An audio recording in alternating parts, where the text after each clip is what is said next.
જે માહિતી આવી રહી છે એ મુજબ જીતેન્દ્રસિંહ ત્યાર પછી કેન્દ્રીય ગૃહમંત્રી અમિતભાઈ શાહને મળે છે અને એ પછી પાછા બીજી વાર રાહુલ ગાંધી પાસે આવે છે। પોલીસે રાહુલ ગાંધીની જ્યારે અટકાયત કરવાની કોશિશ કરી તો એ જમીન પર આડા સૂઈ ગયા અને એ પછી એમને ટીંગાટોળી કરીને લઈ જવા પડ્યા। રાહુલ ગાંધી અને પ્રિયંકા ગાંધીની કરવામાં આવી અટકાયત। રાહુલ ગાંધીની ટીંગાટોળી કરીને જમીન પરથી અટકાયત કરવામાં આવી તો કર્ણાટકના મુખ્યમંત્રી ડીકે શિવકુમાર હજુ સુધી તમે અમારી ચેનલને સબસ્ક્રાઇબ નથી કરી તો અત્યારે જ ન્યૂઝરૂમ ગુજરાતને સબસ્ક્રાઇબ કરો, ફેસબુક અને ઇન્સ્ટાગ્રામ પર ફોલો કરો।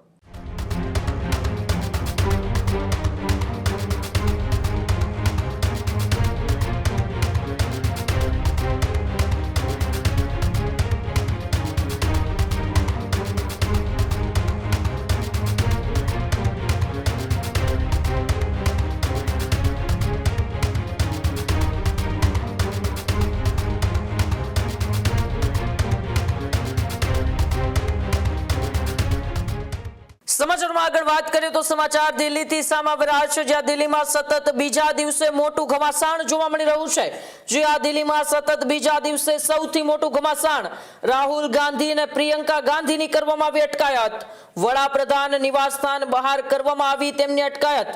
શિક્ષણ મંત્રી ધર્મેન્દ્ર પ્રધાનના રાજીનામાની તેઓ માંગ કરી રહ્યા હતા। અટકાયત કરવા આવ્યા એ સાથે જ રાહુલ ગાંધી છે તેઓ જમીન પર સૂઈ ગયા। રાહુલ ગાંધીની ટીંગાટોળી કરીને જમીન પરથી અટકાયત કરવામાં આવી। રાહુલની સાથે પ્રિયંકા ગાંધી, ખડકે, અખિલેશ યાદવને પણ ડિટેઇન કરવામાં આવ્યા તો કર્ણાટકના મુખ્યમંત્રી ડીકે શિવકુમારની પણ અટકાયત કરવામાં આવી। કેરળના મુખ્યમંત્રી સતીશની પણ અટકાયત થઈ। ગઈકાલે જંતર મંતરથી વિદ્યાર્થીઓએ સંસદ સુધી પહોંચ્યા હતા અને આજે વિપક્ષ એટલે કે રાહુલ ગાંધી, અખિલેશ યાદવ, પ્રિયંકા ગાંધી સહિતના નેતાઓ વડાપ્રધાનના નિવાસસ્થાન બહાર શિક્ષણ મંત્રી ધર્મેન્દ્ર પ્રધાનના રાજીનામાની માંગ સાથે વિરોધ પ્રદર્શન કરી રહ્યા હતા। આ દરમિયાન પોલીસ દ્વારા રાહુલ ગાંધી અને પ્રિયંકા ગાંધીની અટકાયત કરવા માટે ત્યાં પહોંચ્યા। તે દરમિયાન રાહુલ ગાંધી છે તેઓ જમીન પર સૂઈ ગયા, તેમ છતાંય પોલીસે તેમની ટીંગાટોળી કરીને અટકાયત કરી। આ સાથે જ પ્રિયંકા ગાંધી, મલ્લિકાર્જુન ખડગે, અખિલેશ યાદવ તો કર્ણાટકના મુખ્યમંત્રી ડીકે શિવકુમાર અને કેરળના મુખ્યમંત્રી સતીશની પણ પોલીસે અટકાયત કરી। એટલે કે વિદ્યાર્થીઓના સમર્થનમાં વિરોધ પક્ષના જે બેઠેલા નેતાઓ હતા એ નેતાઓની પોલીસે ટીંગાટોળી કરીને અટકાયત કરી છે। આ દ્રશ્યો એ સીધા જ દિલ્હીથી સામે આવી રહ્યા છે, જ્યાં ગઈકાલથી જ દિલ્હીની અંદર માહોલ છે તે ગરમાતો જોવા મળી રહ્યો છે।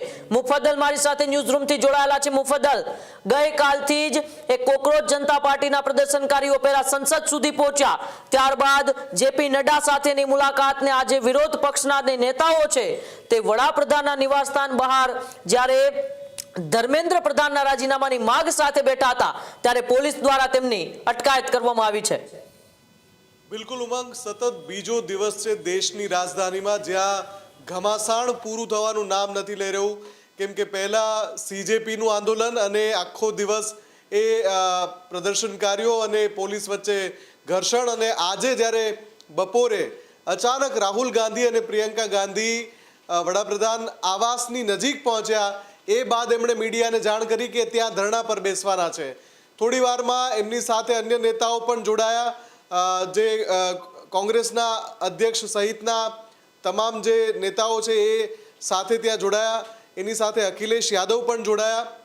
થોડી વાર પછી એવું થયું કે કેન્દ્રીય મંત્રી જીતેન્દ્રસિંહ રાહુલ ગાંધી પાસે આવે છે।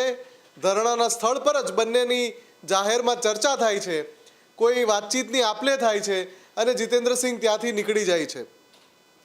જે માહિતી આવી રહી છે એ મુજબ જીતેન્દ્રસિંહ ત્યાર પછી કેન્દ્રીય ગૃહમંત્રી અમિતભાઈ શાહને મળે છે અને એ પછી પાછા બીજી વાર રાહુલ ગાંધી પાસે આવે છે અને રાહુલ ગાંધીને ફરીવાર કોઈ મેસેજ આપવામાં આવે છે।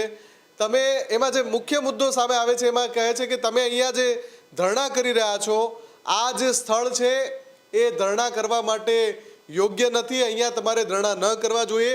પીએમ આવાસ એ એક રાષ્ટ્રીય સુરક્ષા માટે મહત્વની જગ્યા છે, ત્યાં બહાર બેસીને ધરણા કરવાનું સ્થળ નથી। આ પ્રકારનો કંઈક મેસેજ આપવામાં આવ્યો, જો કે રાહુલ ગાંધીએ ના પાડી દીધી। એમણે કહ્યું કે મને જ્યાં ઠીક લાગશે ત્યાં જ હું ધરણા ચાલુ રાખીશ। કોંગ્રેસની જે માગ છે એ જ માગ છે જે ગઈકાલે કોકરોચ જનતા પાર્ટી CJPની હતી. કોંગ્રેસે માંગણી ઉઠાવી.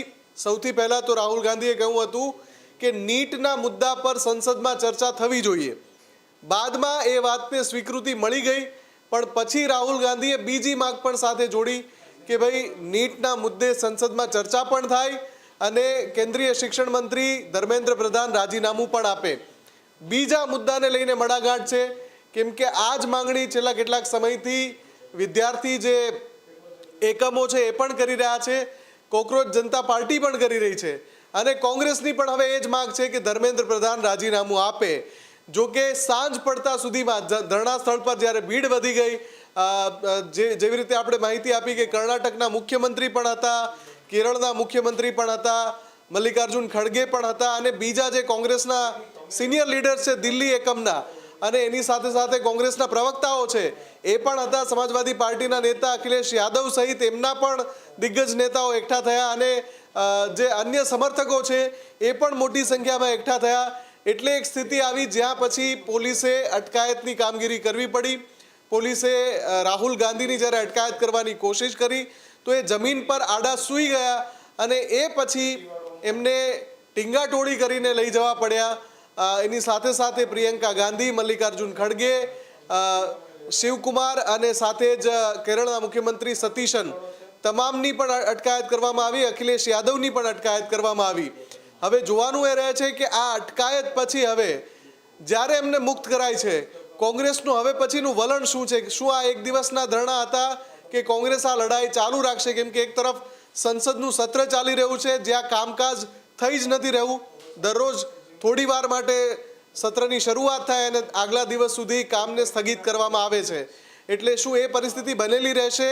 શું આ ડેડલોક છે એનો ઉકેલ આવશે કે નહીં? એ હવે આપણને ત્યારે ખબર પડશે જ્યારે આ તમામ નેતાઓ જેમની અટકાયત કરાઈ છે એમને મુક્ત કરવામાં આવશે. ઉમંગ. જી બિલકુલ, આભાર મુફદ્દલ અમારી સાથે જોડવા બદલ અને માહિતી બદલ. તો જે પ્રકારે અત્યારે દિલ્હીની અંદર સતત બીજા દિવસે ઘમાસાણ જોવા મળી રહ્યું છે, દિલ્હીની અંદર વિરોધ પક્ષના નેતાઓ છે તે વડાપ્રધાન નિવાસસ્થાન બહાર વિદ્યાર્થીઓના સમર્થનમાં બેઠા હતા, ધર્મેન્દ્ર પ્રધાનના રાજીનામાની માંગણી સાથે બેઠા હતા, ત્યારે પોલીસે તેમની અટકાયત કરી છે. જોવાનું રહેશે કે વિરોધ પક્ષના નેતાઓ દ્વારા આ વિરોધ છે તે આગામી દિવસોમાં ચાલુ રાખવામાં આવશે કે કેમ. ખેડૂત ભાઈઓ છે ખેતરમાં ડ્રોન ઉડાવતા હોય છે ત્યારે આપણે એક પ્રશ્ન સતાવતો હોય છે કે જે આપણે અત્યાર સુધી GPS ટેકનોલોજી વાળા ડ્રોન વાપર્યા છે, જેથી કરીને મોબાઈલ ટાવર છે અથવા તો હાઈ ટેન્શન લાઇન પસાર થતી હોય, કોઈ વૃક્ષો હોય, ત્યારે જે GPS ટેકનોલોજી વાળા ડ્રોન છે એમાં ટકરાય અને ટ્રેસ થાય છે. પણ એગ્રીવન લાવ્યું છે GNSS ટેકનોલોજી ડ્રોન, જેથી કરીને એ ડ્રોન છે એ કોઈ જગ્યાએ ટકરાય નહીં, પોતાની રીતે જ ડિસિઝન લે છે અને મૂવ થઈ જાય છે, જેથી કરીને GNSS ટેકનોલોજી ડ્રોન છે એ વાપરવાનો આગ્રહ રાખો. ત્યારે જ ન્યૂઝરૂમ ગુજરાતની યુટ્યુબ ચેનલને સબસ્ક્રાઇબ કરો અને ઇન્સ્ટાગ્રામ અને ફેસબુક પર ફોલો કરો. અપડેટ રહો, સત્યની સાથે રહો.